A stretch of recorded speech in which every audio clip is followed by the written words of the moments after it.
This is Steve, and I'm here with Jack Morris.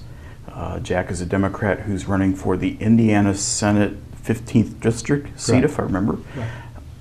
Jack, we appreciate your time today, and kind of wanted to get together and talk a little bit about your campaign and about you, maybe for those who don't know you, kind of get an idea of what you're about. So on that note, why don't you tell me a little bit about yourself? I'm Jack Morris. I was raised here in Fort Wayne. Actually came to Fort Wayne when I was 3 years old, lived on the southeast side of town. My dad had a gas station out on Anthony McKinney. Grew up here, went to Abbott Elementary, Geyer Middle School, and Southside High School. I left Fort Wayne only to go to college and then ultimately law school. I returned here and then set up my law practice here in Fort Wayne and have been in practice here in Fort Wayne since 1980. I've been a partner in my present law firm since 1983. We've all been together since that date. It's, I think, one of the longest small law firms in town, if not the longest. And I started running in an election only 4 years ago in 2010 because there were issues I thought needed attention. There were steps being made that I thought were actually hurting our state and people. And so I decided to run for office. And so this year it'll be my second effort at that for the same seat. Okay, and kind of along those notes, or along that note, you had mentioned back last July when you made your announcement that you were running again, you had made a comment about you know that you had decided to run in 2010 because of working families and education, the issues that were facing that education and working families. And you felt strongly that those issues hadn't been addressed in the 4 years since you had run before. I am here today to officially announce that I am running for the Indiana State Senate District 15.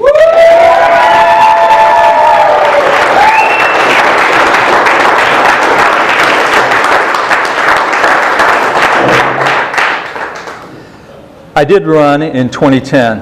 It was my first effort to run for political office. And we gave it a good effort. Our platform was working families and public education. Unfortunately, 4 years later, those need to be my same primary issues because they have not moved in the way that need to move. Working families are doing worse. We now have over 1 million Hoosiers in poverty. Tell me a little bit about what you feel the issues are. Let's start with the working families. Well, the problem with working families is the wages of the middle class worker were being reduced back in 2010, and they haven't gotten better. In fact, the actual working wages go back to 2004 levels. It hasn't improved since then for the average working family. Plus, the percentage of an average working family's take-home pay that goes towards taxes has increased, while the taxes on the wealthy and the high end have been cut by this administration. The problem is they're cutting taxes that end up not benefiting the worker, and workers' wages have actually been going steadily downhill instead of up. We have more people in poverty than we've ever had. And right now we're getting almost a two-tiered economic system. The middle class is starting to disappear, and so that is still as important, in fact perhaps more important now than it was in 2010. Okay. How about the early childhood education? You had mentioned that, and I know in previous conversations we've had that that's a big issue with you. Yeah, I've said before, if I could accomplish a comprehensive early childhood education program, I could die happy because I know the impact education has upon people. If we want to solve so many of our problems in a society, violence, early childhood pregnancies, dropouts, juvenile delinquency, the number one way we can address those is by a good education system, public education system. But starting that off for people who are at disadvantage, getting them into an early childhood education program will save our education system a lot of money and will save society a lot of money. Plus it's just the right thing to do to help kids get prepared when they go into school so that we give them the best chance possible to succeed in life. Kind of a follow-up to that is, what about what about kids that are already in the school system? We're talking about early childhood, but what about things that we can do for the existing students? Well, we can quit cutting funding for public education. The kids who are struggling when they get in, it is an uphill battle. If they haven't learned to read by the time they're in third grade, it's extremely difficult for them to catch up, because we quit teaching reading after that point. We start teaching the subject matter. And so if they aren't reading by that point, they're going to fall behind on those subject matters. So we need then remedial education. And unfortunately, we don't have the funds to have separate people step in to do that remedial education. So we're leaving the individual teachers to do remedial education, which drags down their ability to work with the rest of the class. That's why if we can help these people get up to speed before they enter school, we're going to help all the way through all the teachers. However, what do we do once they've missed that and they aren't reading up to grade level? We really need to invest in people who can help. The classroom assistants. I would be very much in favor of having a certain number of classroom assistants in each school area that can come in and help with the remedial education to free up the teacher so he or she can approach the rest of the class. But it's a complex problem. It's better caught early by early childhood education, because it's tough to overcome that deficit once they're already in school. But we don't give up on them. But that's going to cost money. And unfortunately, the cuts, we don't even have enough really to pay the school teachers fair salaries, let alone hire assistants for them. So in the short term, I guess I would really put out the call for volunteers who are capable to step up. I tutored out at Southwick Elementary for several years because I knew of the need. And so, perhaps we'll call out right now and try to encourage people to get in and help donate their time. But the long run, we really have to address it in a systems manner. Mm-hmm. Let's talk a little bit about one of the things that I know I've heard you mention quite a few times is the link between economic development and education, in particular the early childhood. Talk to me a little bit about that link between the two. How does it drive? Well, probably the best way, first off, is a good public education system helps draw jobs, particularly high quality jobs. Employers in fields that pay high wages are more prone to look for a community that supports the people within the community with good public education and other amenities within the community. So having a good public education system will draw economic dollars by the mere fact that you're a good community, a welcoming community. And the early childhood education and a good education system also then produces workers who can be highly skilled workers, and therefore an employer would also be drawn by the fact that with a good education system, you're going to turn out the kind of workers, the quality of workers that will succeed within their business. So education system, I think, is very closely tied to our ability to draw in money for development, because people are going to be willing to invest in us because they see that we're investing in the people in our community. So back in 2010, one of the issues that was going on at that time and we talked about was property tax caps. And it was on the ballot, I believe, that year to write those tax caps into the state constitution. And at that time, we talked about the fact that you felt it wasn't a good idea to write things into the Constitution like that. Kind of 4 years from that date, any thoughts about that issue?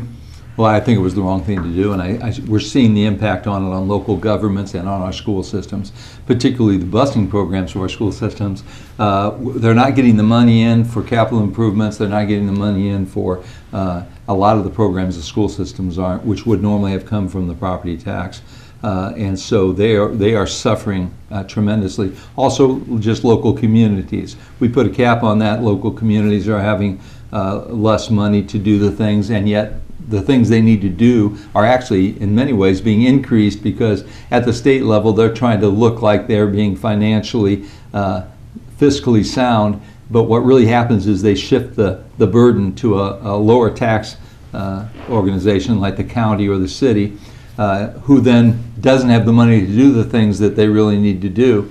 And the property tax cap did that. Unfortunately, it capped taxes for people who are already well off. And the burden of our school system and other things where expenses are having to be cut are being borne disproportionately by those who can't afford those things. So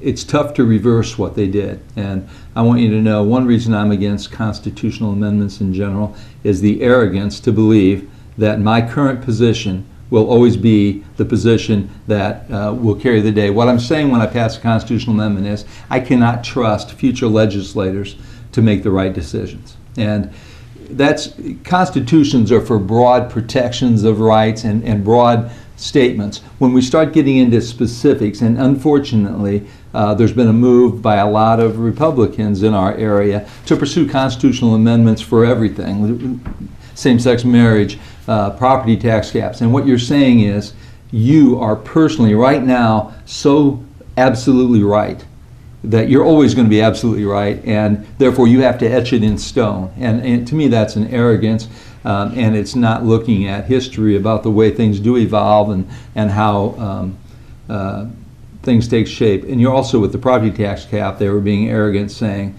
we can be fiscally sound, but nobody else can be, and so therefore we want to etch this in stone. And I think we're seeing the damage to that at the local county and city levels, and particularly then the local school corporations. So here we are 4 years later, and as you mentioned, there's the fight right now over same-sex marriage. Should the state be continuing this fight? I mean, there was a ruling from the 7th District Indiana Court, or Federal Court, I'm sorry. What's your thoughts on this issue? I think we ought to quit fighting the issue and wasting taxpayer dollars fighting it. I would have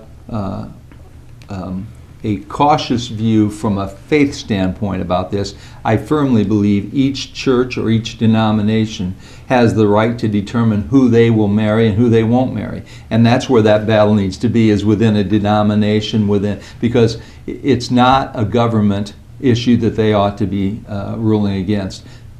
Government has a legitimate interest in being able to regulate relationships. Even more so now that some states have absolutely legalized same-sex marriage. Those people get married in a state where it's absolutely legal, and yet their employment transfers and they have to go to Indiana. All of a sudden in Indiana, we don't recognize their marriage, and that affects their right to benefits and government assistance under a variety of government plans. But they are legally married in the eyes of another state and in the eyes of the federal government. So there's just going to be an unwieldy reality that is going to hurt us. We will not be a welcoming state for certain businesses. That's why Eli Lilly and Cummings in Indianapolis area, two of Indiana's biggest employers, they fought against this same-sex marriage ban because they know it affects their ability to draw in quality workers. So part of economic development really needs to be that we are a welcoming state. And that we allow business to come in a way that they can also bring top flight employees in, that they want to live here. And studies have shown that when you have restrictive laws like this, it limits those companies who are willing to relocate into your state. Okay, so let's switch gears a little bit and let's talk about healthcare. I guess first of all, what are your thoughts on healthcare in Indiana? You know, we've had the Affordable Health Care Act at the federal level. Indiana turned down some Medicaid money that would have covered even more Hoosiers.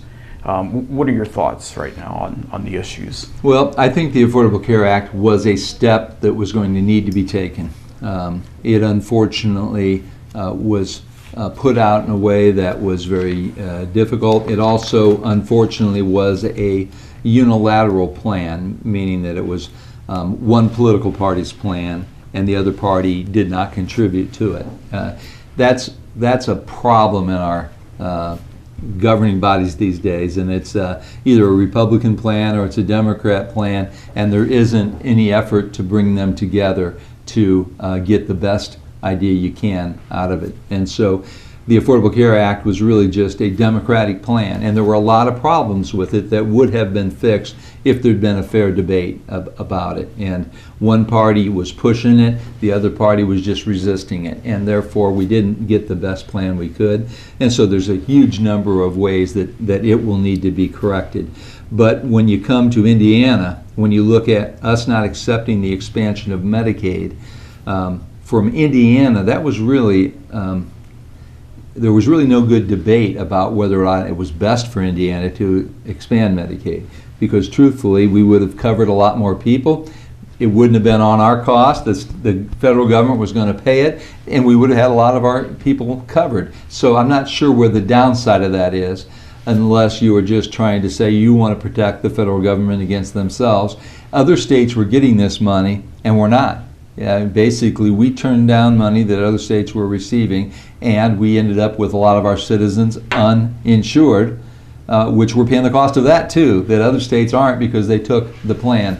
However, I want to say that once we've made that step, it would be my approach to work with the governor on his proposal. And frankly, I've always said, it doesn't matter if it's a Republican plan or a Democrat plan, if it's a good plan, I'll work with it. Well, the governor has a proposal that will help get some people covered. I would be ridiculous to turn down the effort to try to help him with that plan then. It may not be what I would have wanted, but if it will help people, then I'll work with the governor to get it done. And so that I would look at his plan and just try to see how can I help make it a better plan for more people. So one of the things that you mentioned and is sort of going on right now is this whole environment, political environment, and it's I'd have to say it's hard to be a Democrat in Indiana. It's been hard the last decade. It's probably not going to get any easier. What are your thoughts about the climate and things that you can do, things that you can bring to the table?